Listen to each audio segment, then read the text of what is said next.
все-таки выбор профессии по окончанию школы. А на выбор профессии, естественно, мне повлиял отец. Это, конечно, авторитет для меня. Он был всегда примером для подражания, как дома, так и, наверное, на работе. И в то время, когда у нас был сильный совхоз здесь, деревня большая, бурлила, всем работы хватало, все были молодежь трудоустроена. И вот этот уклад жизни, я другого не представлял, что могу уехать в город, работать по другой специальности. Я выбрал, конечно, сельскохозяйственную специальность. Галей Яхеевич Надыргулов, почетный работник начального профессионального образования Российской Федерации, заслуженный работник образования Республики Башкортостан, директор Зауральского колледжа агроинженерии. Все мы родом из детства. Еще мальчишкой Галей любил обегать окрестности училища. Более 16 лет этим учебным заведением руководил его отец Яхья Надыргулов, кавалер орденов Боевой Красной Звезды и Знак почета. Он унес огромный вклад в становление и развитие профессионального училища. Неудивительно, что его сыновьям с малых лет был знаком здесь каждый кирпичик. Зауральский колледж агроинженерии совсем недавно назывался профессионально-техническим училищем номер 80. Кузница кадров, или, как ласково его называют сами зелаирцы, Академия, является одним из старейших учебных заведений Башкортостана по подготовке кадров для сельского хозяйства. Профучилище было образовано еще до войны, в 1934 году, и вначале носило название «Тракторная школа». Он 16 лет работал директором профессионального училища, номер 4 в то время. Я был совсем еще молодой, но по 16 лет казалось для меня очень много. При нем это училище становилось, при нем строилось оно, это база, на пустом месте строилась. Все это было для меня тоже очень интересно. В то время вот училище, когда отец работал, оно было единственным в нашей зоне, в зоне Зауралья. Не зря его называли сельской академией, потому что здесь учились со всех ближайших районов. О его славе говорит только тот факт, что 6 героев социалистического труда отсюда вышли, впоследствии стали выпускники героев социалистического труда, в том числе Реза Яхин.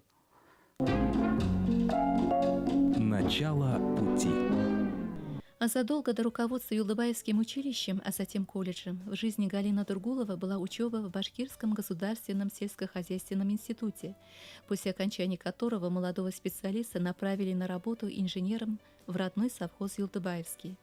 В том совхозе работал сперва заведующим мастерскими, потом главным инженером. 12 лет главным инженером, это тоже очень интересно, очень авторитетно. Работал со многими пожилыми механизаторами. Но они, хотя был молодой, они всегда меня признавали, слушались. Ну, я ими в сыны годился, тем не менее, работать было с ними легко. И добивались успеха. В то время в совхозе было более 100 комбайнов, где-то ближе к этому тракторов. Большое было хозяйство. И люди авторитетные работали. Один директор, я хорошую школу управленческую прошел, директор, чего стоит, Игликов Амир Катаволович, который, когда я в совхозе работал, хоть и молодой, мне уже доверили быть заместителем опытнейшего директора. Я поэтому говорю, что прошел хорошую школу на управление. Когда он болел или уходил в отпуск, он оставлял меня за руководителя. Верный путь. Но грянула перестройка. В стране все переменилось, начиная с идеологии, заканчивая границами страны. В условиях перехода к рыночной экономике многие сельскохозяйственные предприятия оказались нерентабельными и потихоньку прекратили свое существование. Не стало исключением и совхоз Юлдыбаевский. В 1994 году Гали Надыргулов взял в руки бразды управления Юлдыбаевской сельской администрацией и в течение 5 лет выполнял обязанности сельского главы. В профессиональное училище номер 80 приходит в конце 90-х. Я пришел работать. Мы в основном готовили только ребята, только ребята. тракторист, на самом деле, водители, все категории. Сегодня у нас 50 на 50. Учатся и девочки, и ребята, то есть те профессии, сегодня которые они востребованы. Появились и повара у девочек, появились продавцы, появились сварщики, электрики у ребят.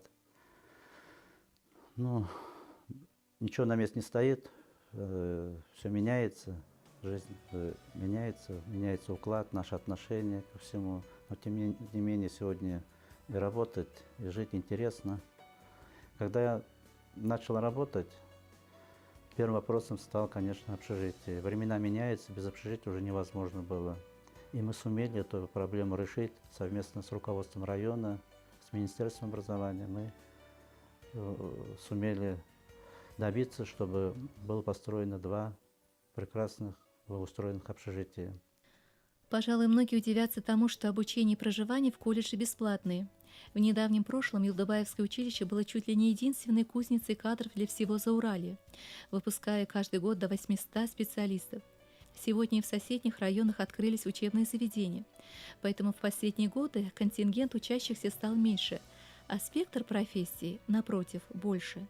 Помимо трактористов, машинистов, здесь учат и профессиональным секретам электрогазосварки, электромонтажа, кулинарии и поварского дела. Готовят и торговых работников, кассиров, операторов ЭВМ. Есть автошкола для желающих получить права для вождения. В 2015 году учебное заведение получило статус Зауральского колледжа агроинженерии. Мы участвовали во всех проводимых Министерством образования, стараемся участвовать и добиваемся успехов.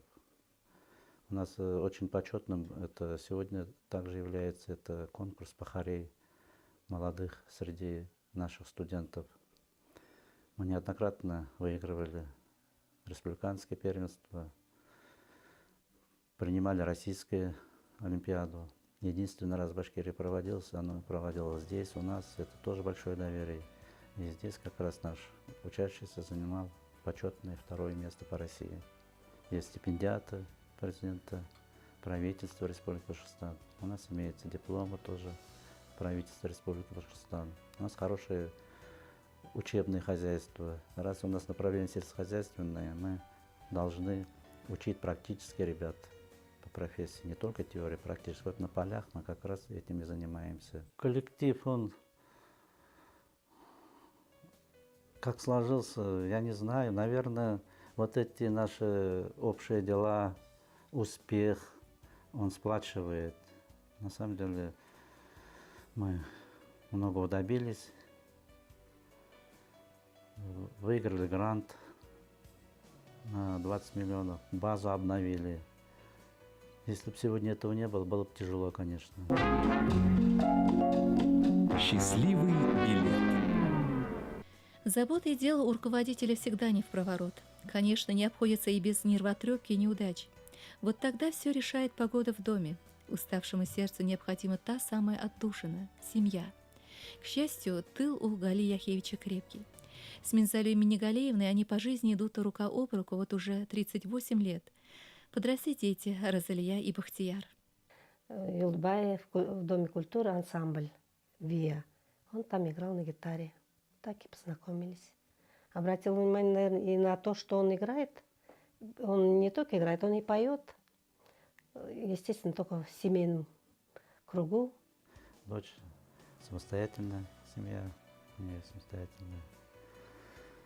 Закончил авиационный институт, работает инженером в Уфе.